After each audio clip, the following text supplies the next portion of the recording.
Olá, bem-vindo ao Dicas de Dor Crônica, um podcast criado para ajudar pacientes a entender melhor as condições de dor crônica e os tratamentos que podem estar disponíveis. Eu sou o Dr. Yuri Martins, sou médico da dor na região de St. Louis, no Missouri e no sul de Illinois. Hoje vamos falar sobre uma causa muito comum, mas frequentemente pouco compreendida, de dor no pescoço e na região lombar: a dor nas articulações facetárias. Também vamos discutir dois procedimentos frequentemente usados na avaliação e no tratamento da dor relacionada às facetas: o bloqueio dos ramos mediais e a ablação por radiofrequência, também chamado de RFA no inglês.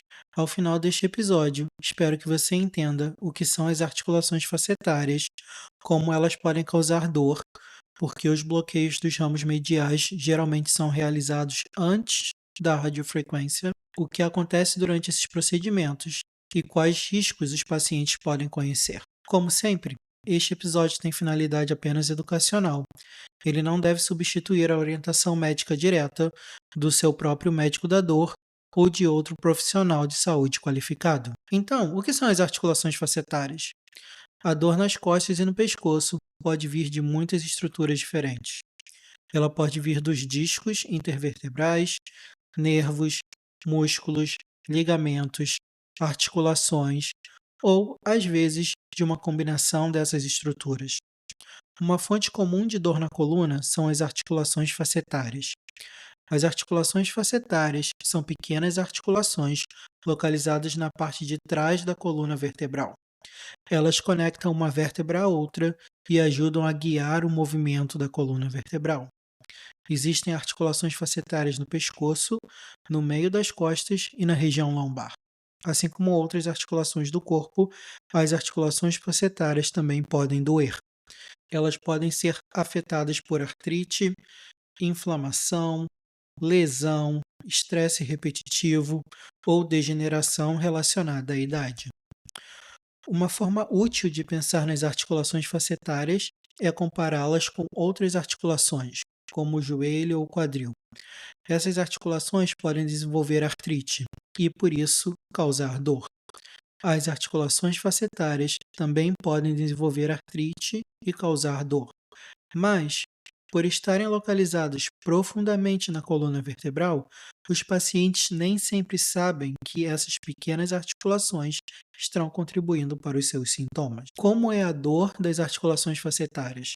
A dor das articulações facetárias é frequentemente descrita como uma dor profunda, em peso ou incômoda nas costas, na região torácica ou na coluna lombar. Geralmente é o que chamamos de dor mecânica, ou seja, uma dor que muda com a postura e com o movimento. Por exemplo, a dor facetária na região lombar pode piorar ao ficar em pé, caminhar, girar a coluna, o tronco ou dobrar a coluna para trás.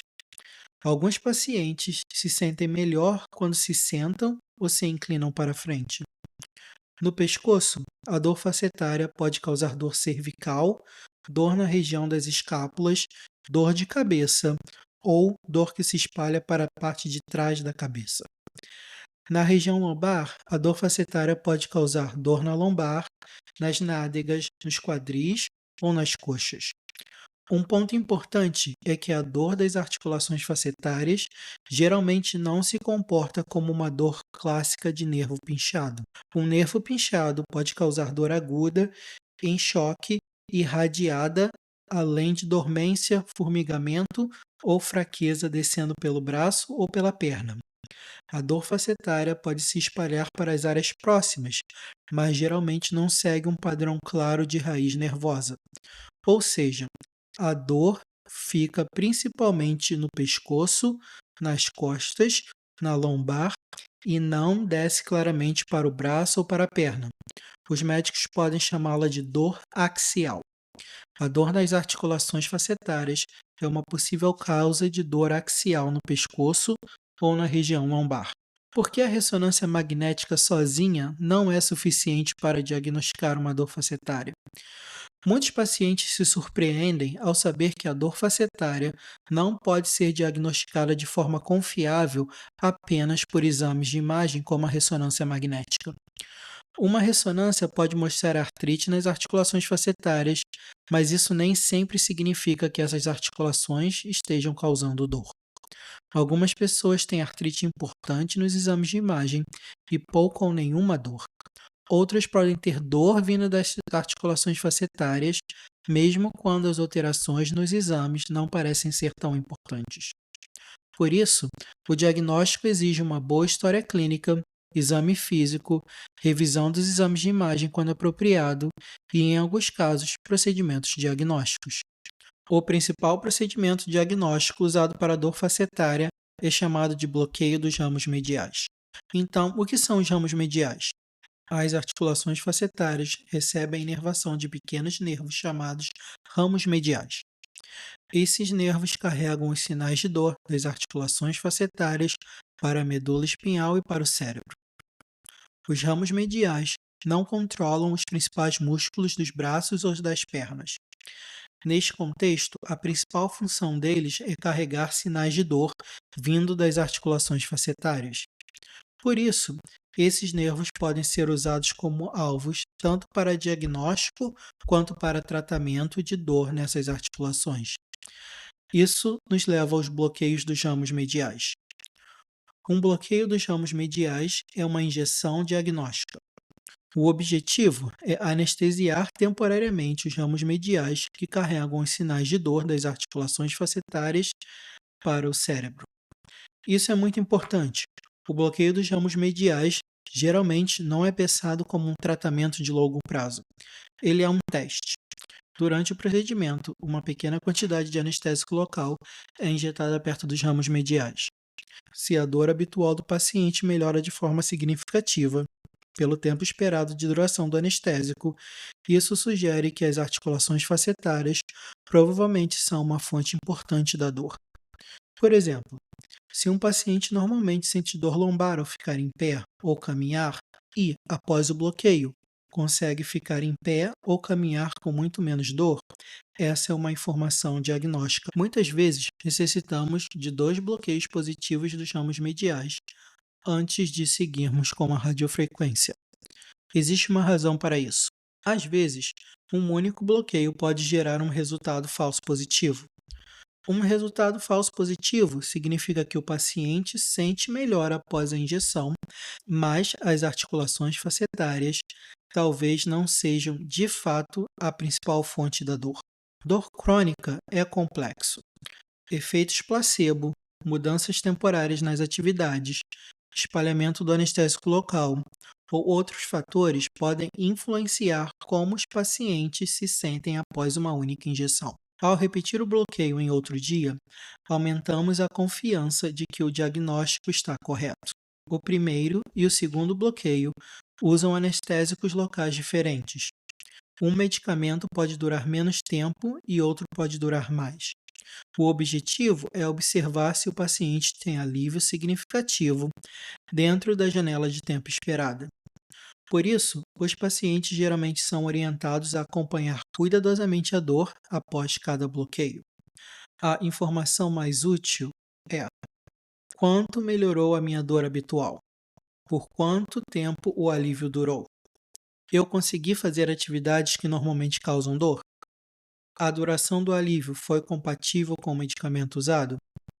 Os pacientes devem ser o mais precisos e honestos possíveis sobre a quantidade de alívio. Se os bloqueios não produzem muito alívio, a radiofrequência tem muito menos chance de ajudar. E como é feito o bloqueio dos ramos mediais?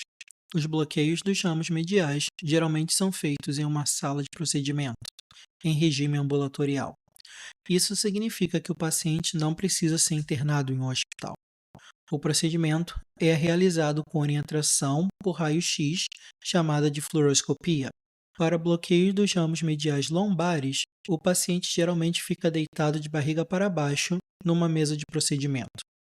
Para bloqueios cervicais, a posição pode variar dependendo do nível tratado e da técnica utilizada. mas o objetivo é sempre posicionar o paciente com segurança e permitir uma visualização adequada pelo raio-x. A pele é limpa com uma solução estéril, campos estéreis são colocados, um time-out é realizado.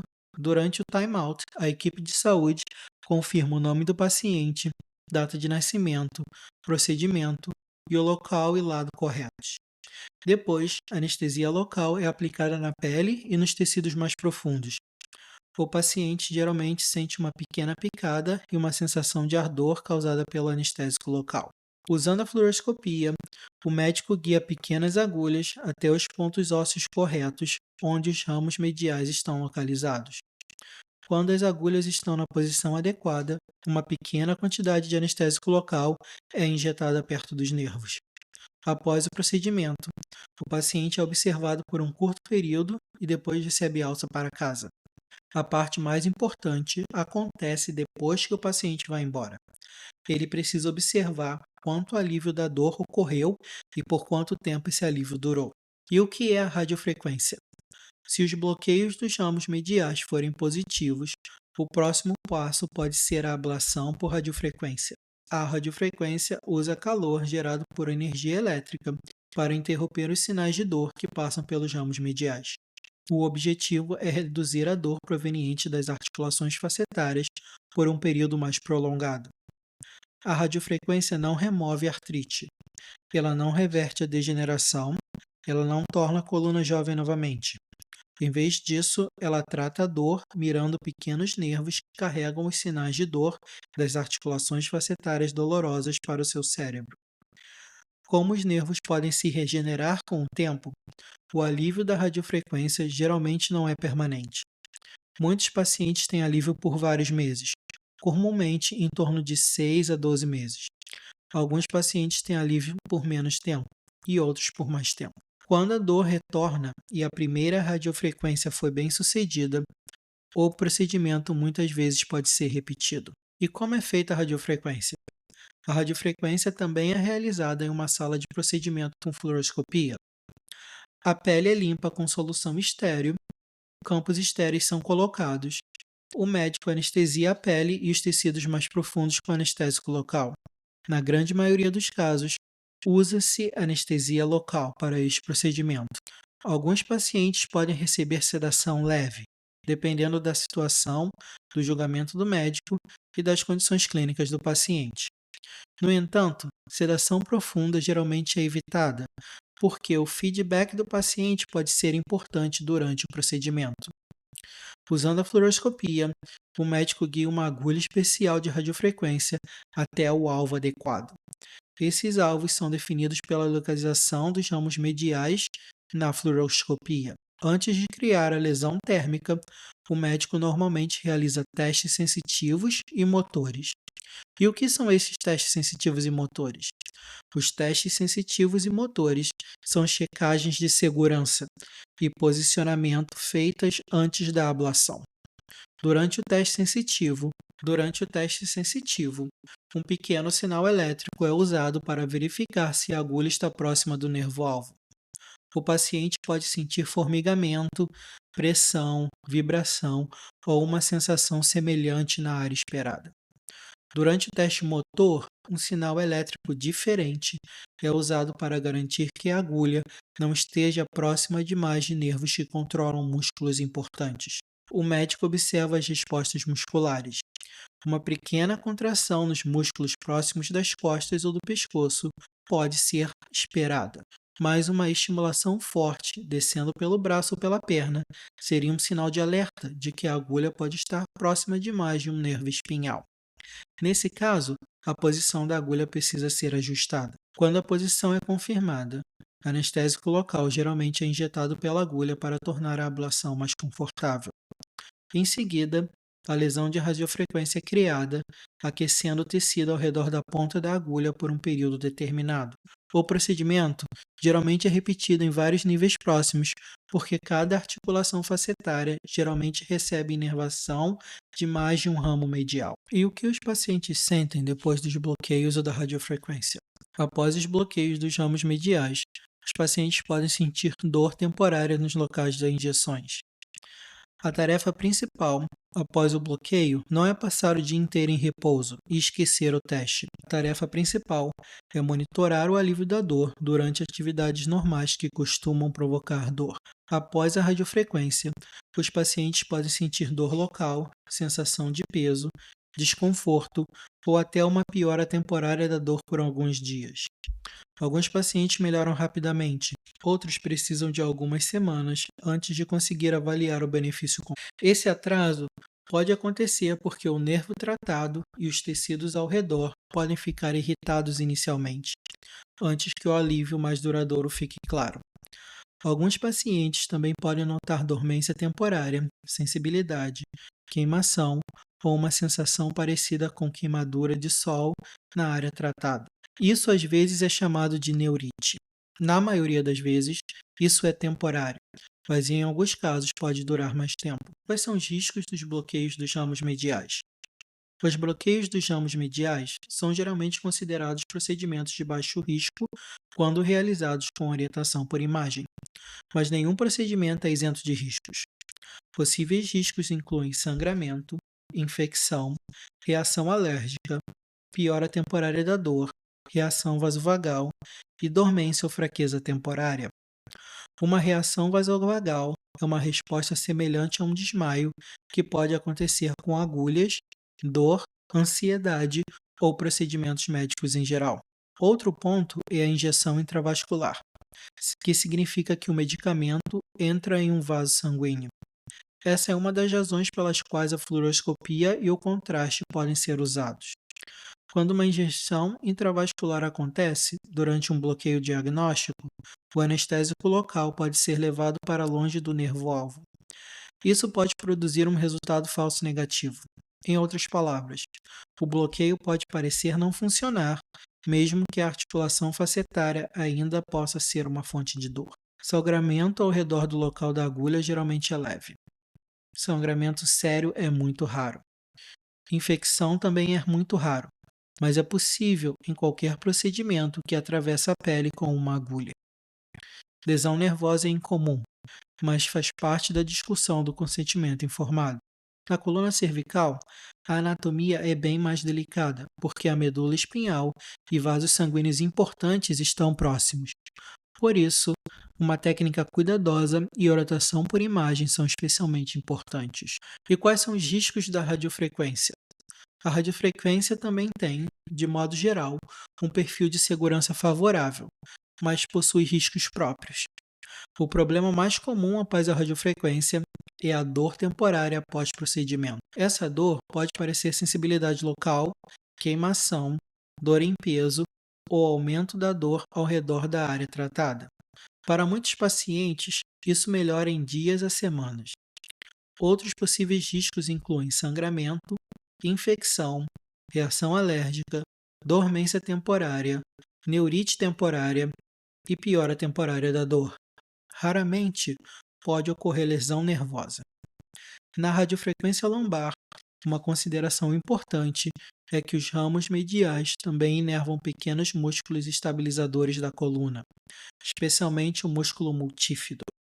Por isso, a radiofrequência pode causar algum grau de desnervação desses pequenos músculos. A pesquisa ainda está evoluindo sobre a importância clínica desse fato. Alguns estudos sugerem que mudanças no músculo multífido podem ser vistas após a radiofrequência, mas não há evidência clara de que isso cause instabilidade da coluna de forma rotineira.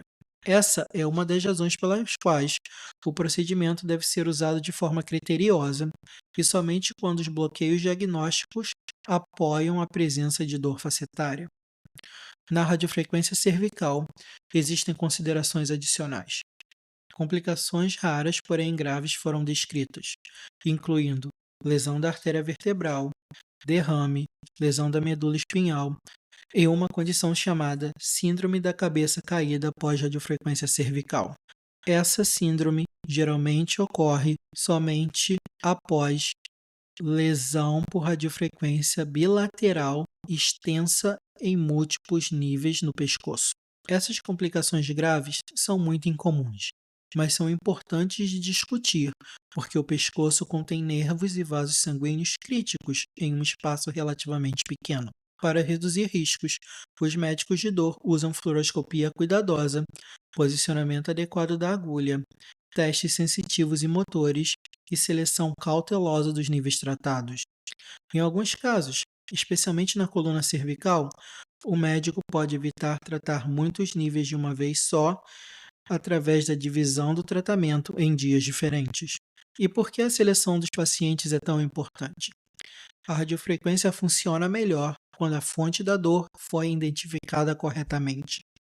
É por isso que os bloqueios dos ramos mediais são tão importantes. O grau de alívio com a radiofrequência frequentemente se relaciona com o alívio observado durante os bloqueios diagnósticos. Se os bloqueios produzem apenas alívio mínimo, é muito improvável que a radiofrequência produza um alívio dramático. Também é importante lembrar que nem toda dor no pescoço ou nas costas é dor facetária.